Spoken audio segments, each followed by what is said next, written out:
Mana тоже рак. Mana тоже, блядь.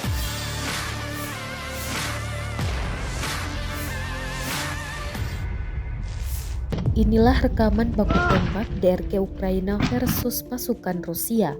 Rekamannya ramai beredar di Telegram pada Kamis 13 Oktober 2022. Dalam keterangan unggahan disebutkan pemandangan dari DRG Ukraina versus pasukan Rusia.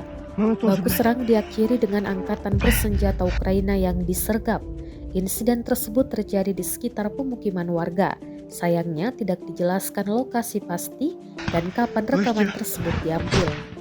Perang antara pasukan militer Rusia dengan Ukraina hingga Kamis 13 Oktober 2022 telah berlangsung selama 232 hari. Konflik yang terjadi di antara negara bertetangga tersebut hingga kini masih berlanjut dan belum tampak akan segera berakhir.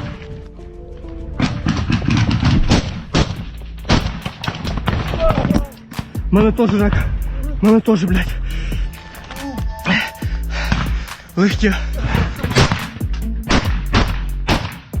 Блядь.